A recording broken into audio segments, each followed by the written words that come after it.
Good morning everyone. This is Manisha, an assistant professor in Ajay Kumar Garg Engineering College, Ghaziabad. In today's session, we will discuss about classification of cybercrime. Before that, I already give my self-introduction. So, before leading towards our main topic, that is classification of cybercrime, I would like to give you some brief introduction about cybercrime. First of all, we have to understand that is what is cybercrime. After that, we can distinguish about main topic, that is classification of cybercrime. So, let's start with the definition of cybercrime. How can we describe about cybercrime? Cybercrime is nothing, it's an illegal activity when an attacker accesses computer, hardware, network or any kind of infrastructure of another user without their permission and use it for their own benefit. All these categories came under the definition of cybercrime. Further, this definition or this category is divided into multiple parts. So, all these things we will discuss in classification of cybercrime. Now, move towards our main topic.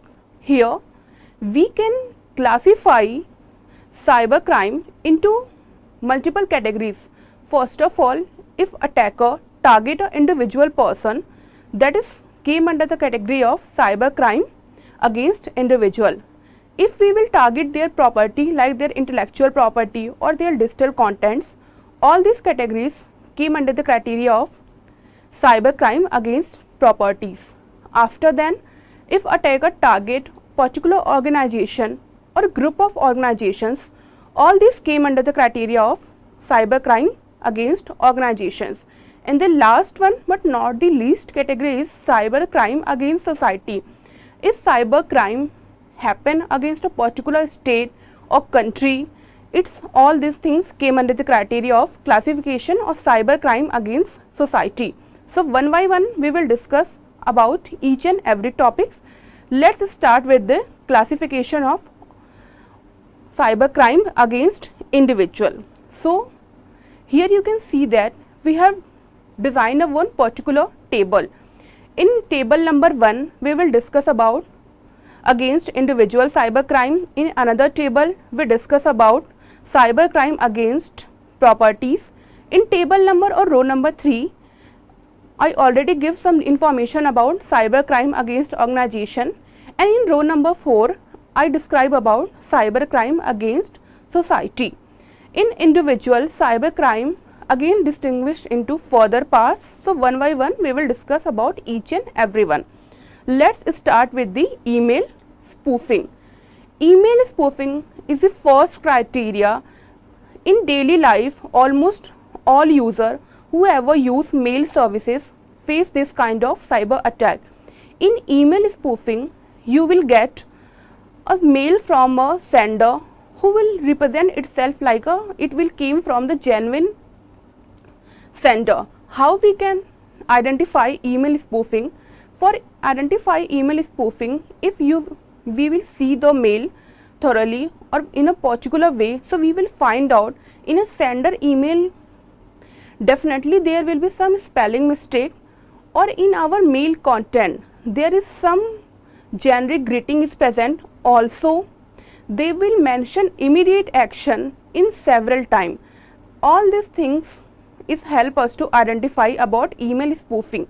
In next slide, this is some point through which we can identify about email spoofing. Like you can see that in our identification of email spoofing, in first place, misspelling in sender email address is always present.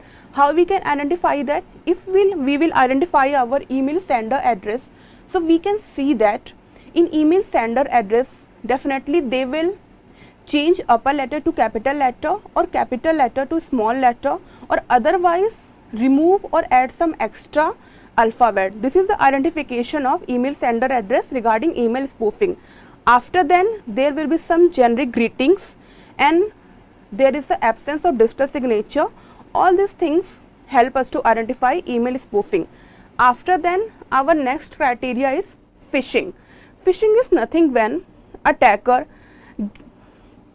provide us some brief, or like they just want our personal information to access our authorized access without our permission. It is all this came under the criteria of phishing. In phishing, we can receive some mail where it is mentioned, if you want to win some prize, please click on the particular URL. Or we can also receive some text where they were demanding from our OTP, and if we will provide it, they also give us promise, so they will provide us some gifts. This is all under the criteria of phishing. After phishing, our next topic is type of phishing, like how we can describe a phishing in a different segments. In a first one, if you can see that in a email phishing, this is the most common type of phishing. After then, smishing is the second criteria. When we receive a fake text mail, it is come under the criteria of smishing. After then, the next one is spear phishing. It is target individual or group of a person of a particular organization. Next one is baiting, promise of a good or item to entice victim. It is come under the criteria of baiting. Fourth one is whaling, target senior executive of any particular organization. It is came under the criteria of whaling. Next one is wishing, use of a voice or telephonic method to scam people. It is known as a whaling. Next one and the last one is angler phishing. With the help of that, attackers use social media to counter victims, or they use fake account to access victims' accounts. It is come under the criteria of angler phishing. After that, our next terming is spamming. In spamming, we receive number of mails in our spam mails, or we can say that in spamming, any organization who want to sell their product for a commercial purpose in a particular time, they send n number of mails to different user. That's why this mail is identified as a spam mail. After then, next criteria is cyber defamation. In a cyber defamation, if a particular person or organization want to defame the identity of an individual, or want to defame the identity of the particular organization, all with the help of fake posts, fake pictures, fake videos, this can be described as a cyber defamation. Cyber defamation is a further categorized into two different parts. The first one part is a libel, and the second one is a slander. In a libel, when in the written form, like with the help of a blog or website, or if we write something about an individual organization without any proof, this is the came under the criteria of libel defamation. And if an attacker want to defame a person with the help of a video or audio without having any proper proof against that particular person or particular organization, this is described under the criteria of a slander. After then, next criteria is cyber stalking.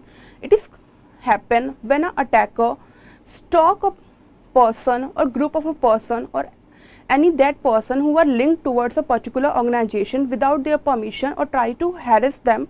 It is came under the criteria of cyber stalking. Like in a cyber stalking, a attacker can post their personal picture without their permission. They can send obscene message or videos to them, or also they can post that videos or pictures on their social media account after hacking. The third one, follow the person on social media platform. All these the criteria we can describe under the cyber stalking.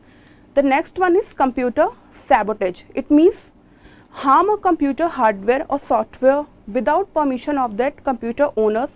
It is came under the criteria of computer sabotage. Like if we add some additional hardware, or if we install some additional software in a computer system without approval of owner of this particular computer system, all this to harm the identity of that owner, or to steal some data or information of their computer hardware without the permission of the admin. It is all came under the criteria of computer sabotage. After, next criteria is password sniffing. What is password sniffing? In password sniffing, attacker use proxy server method to snatch passwords or login credentials of victim to gain some financial benefits. How attacker do that? To create proxy server, first of all they attack server and start gaining data on their own proxy server. So whenever genuine client or genuine user want to access that information from the server, so first of all they have to use some HTTP session or any other session which is used on the browser to get information from the server.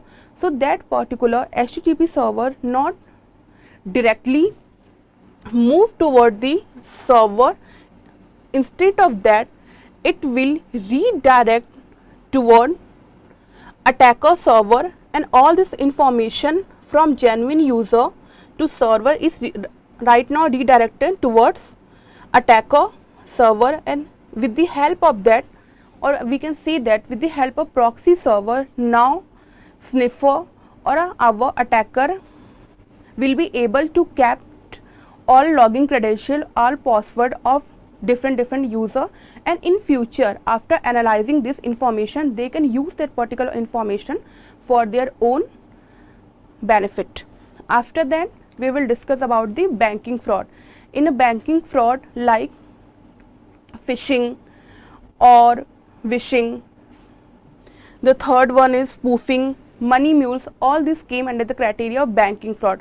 Like all the users who are attached, or we can say that who are the currently client of a banking system, with the help of insider attack, if any attacker find their or snatch their personal information for his or her own financial benefit, so it is described under the banking fraud. Next one is intellectual property crime. What is intellectual property crime? In intellectual property crime, if any user access website data or their personal blogging data, or any kind of use their videos, photos, audios without approval of genuine user and use it for their own benefit and use in their own content without their permission, all this came under the criteria of intellectual property crime. Under the section of Indian Penal Act IT Act 2000, intellectual property crime is described under the IT crime.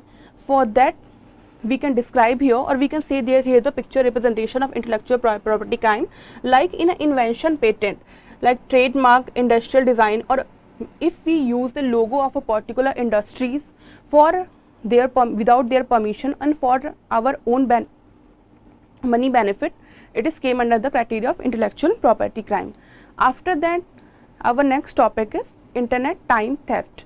What is internet time theft? In internet time theft, suppose one particular user install a Wi-Fi at their home, and the another user by the help of cracking password or hacking, or maybe some other way, if they get to know the password of their Wi-Fi and they are using the particular Wi-Fi without permission of actual owner, so this is known as a internet time theft. It means whenever you use internet time without approval of a owner, this is known as a internet time theft. After that, our next criteria is unauthorized access. What is mean of unauthorized access? In unauthorized access, if we access computer data, computer system, hardware, network infrastructure of genuine user without their permission and use it for our own financial benefit or for any other kind of beneficence, so this is known as a unauthorized access. In unauthorized access, attacker never take a permission of a genuine user and use it for its own benefit. How we can face in the unauthorized access, or we can describe as the causes of unauthorized access. Weak password is always a criteria of unauthorized access. We can also stuck in unauthorized access way by the help of social engineering attacks. Third one is compromise attack. By the help of insider threat, we can also fall into unauthorized access. After then, our next topic is denial of service attack. What is denial of service attack? In a denial of service attack, a attacker send a multiple request on a particular server of any organization and loaded their bandwidth with fake requests. So whenever any genuine user or genuine client want to access that particular website or particular server to fetch any kind of data, so they will get a one error message, that is timeout. This is known as the condition of denial of service attack. Why any attacker always do denial of service attack? To make a financial loss of that particular organization, or to get some financial benefit from that particular organization, they launch denial of service attack. In denial of service attack, for a long time of period, genuine user is not able to access that particular website because of timeout error. So how we can prevent our denial of service attack? To prevent denial of service attack, we have to provide high capacity bandwidth on our website. Also, we have to use firewall on our server. All these criteria help us to prevent us from denial of service attack. After that, next topic is email bombing. There is a one significant difference between email bombing and also the spam email. First of all, I already discussed about spam email. What is spam email? In spam email, a particular organization send a n number of mails to n number of client in a specific time period. But in an email bomb, attacker send a n number of mail or n number of message only a one particular organization or individual user to load their email server or email primary inbox and fill it with the fake mails. So in future, that individual is not able to receive genuine emails. This is known as the email bombing. Next topic is virus attack. What is virus attack? In virus attack, it's like a malicious or malware file. How attacker launch a virus attack in a particular individual system? First of all, whenever we access any website or web pages, or whenever we download any document, so virus attack, or we can say that our virus is installed in the initial part or in the last part of that particular document. So when a user click on the document or install a particular software on their system, so virus is automatically installed in their system also. After then, virus first of all find out how many files are written in the same programming language in this virus is written. So first of all, it will corrupt all that files. After that, when a user of that particular system send a mail to some another person, so with the help of mail, virus also forward itself into some another user system, and like this it will replicate itself into from one system to another system. This is known as a virus attack. Virus is what the virus can, or we can here discuss how virus can harm our system. First of all, virus can corrupt all the files of the system. After then, it will occupy our storage space, and also it will replicate it from one system to another system via the help of email.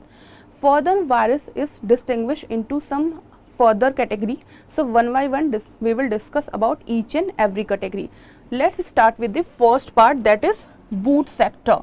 In boot sector, a virus infect a boot recording of a particular system, or we can say that first of all it will hamper or it will affect the operating system. Overwrite. Whenever a virus destroy file to overwrite some extra programming code into that file, it is known as the overwrite virus. Third one is resident. When a virus start living in the memory space of a system, it is known as the resident virus. The fourth one is a macro. If a virus is written in the same programming language in which software programming language is processed, this is known as the macro virus. The fifth one is web scripting, and the last one is browser hijacking. All this, though these last two are the same kind of a virus, like in web scripting and browser hijacking. Virus is written in the same scripting language. In that particular scripting language our web pages is designed. So when a user click on that particular website or particular web page, so our antivirus, or we can say that our firewall is not able to identify that like this scripting language is a part of a web page or it's some another kind of a virus. So all these things are our types of virus. After that we will discuss how we can prevent ourselves from virus or how we can prevent our system from the virus. First of all, we have to install firewall between our system. So whenever we access any web pages, so firewall prevent that particular virus to attack system hardware and system software. After then we have to install antivirus software in our system to prevent our system from virus attack. And also it's recommended to update our system time to time, so automatically our system can identify like which file is not a part of our computer system. Strong password is also recommended. And after that, whenever we download any document from email, so before downloading, scanning of the attachment is also required to save ourselves from virus attack. After then we will discuss about the next classification of cybercrime, that is a worm attack. What is worm attack and what is virus attack? First of all, we will like to know that is virus attack and worm attack both are of the type of a malicious file, okay, but there is a one minor difference between the worm attack and the virus attack. Like virus attack is replicate itself, but it will take some time to replicate itself from one system to another system, and also it will take some time to corrupt the file of a particular system in which it is installed.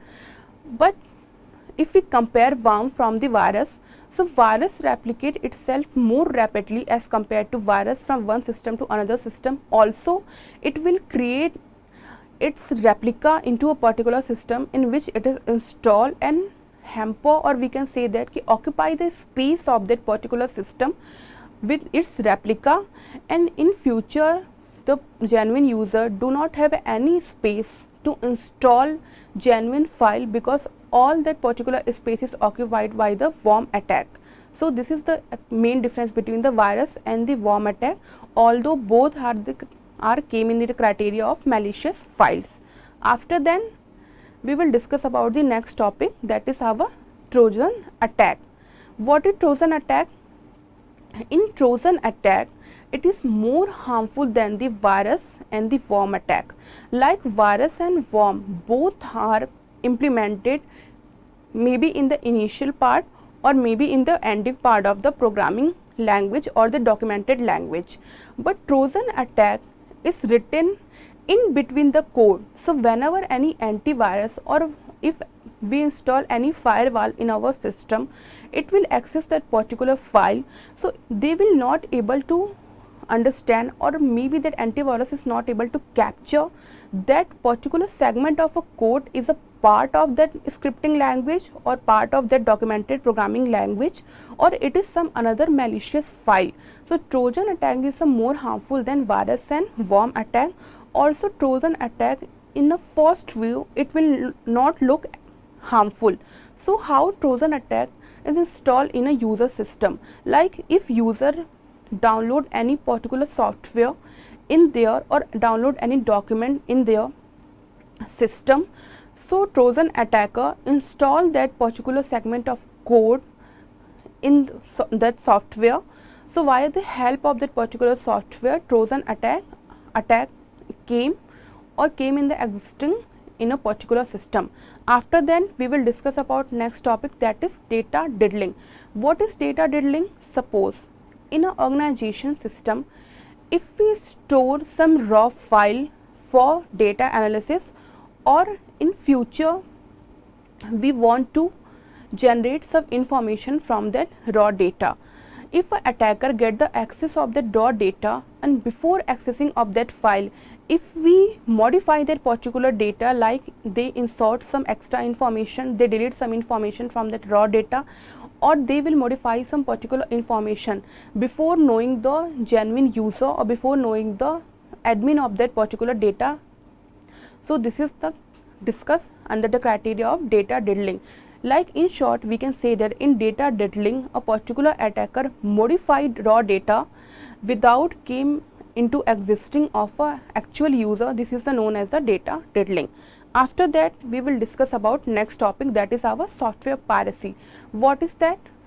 Whenever we install or use any software like without the approval of that particular organization who has the authority to sell that software, like in some any another way, this is known as our software piracy. In the software piracy, whenever any user install their software into their system without purchasing it is known as the software piracy.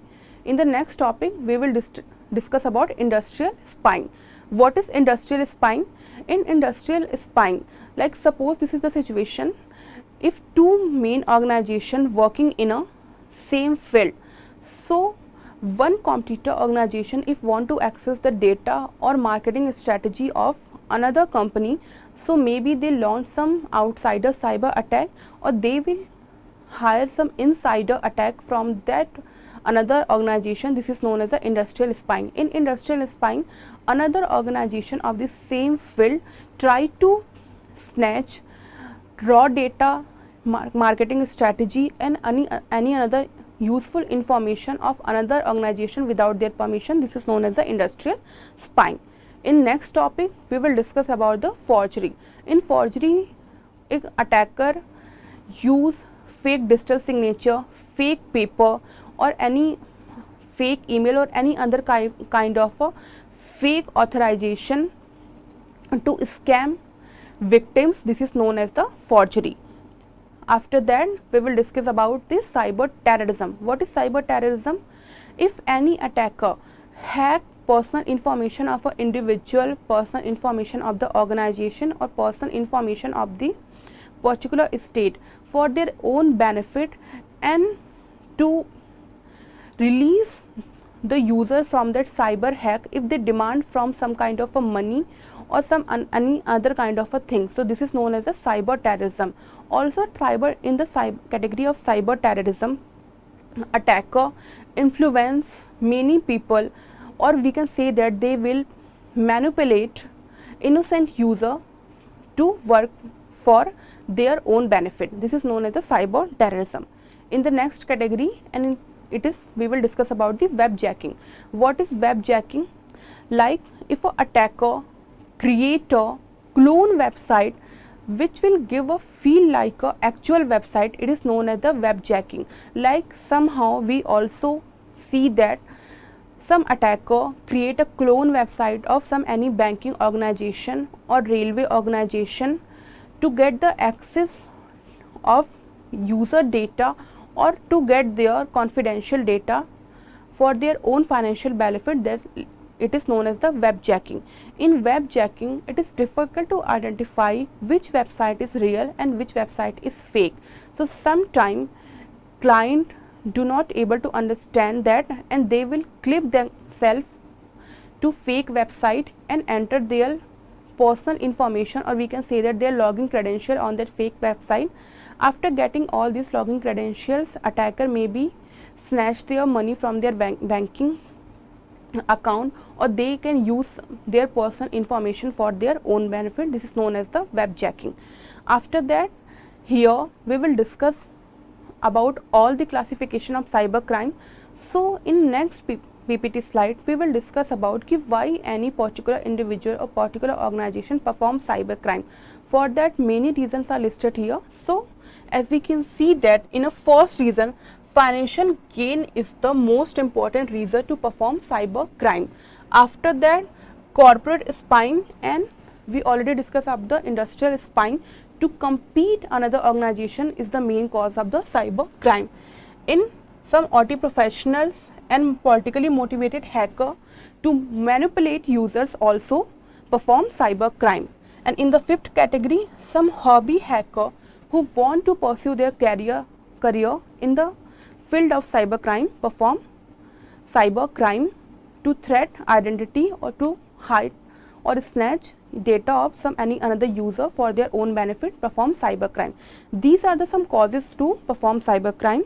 After then, Here we can see that we already discussed about each and every topic related to classification of cybercrime.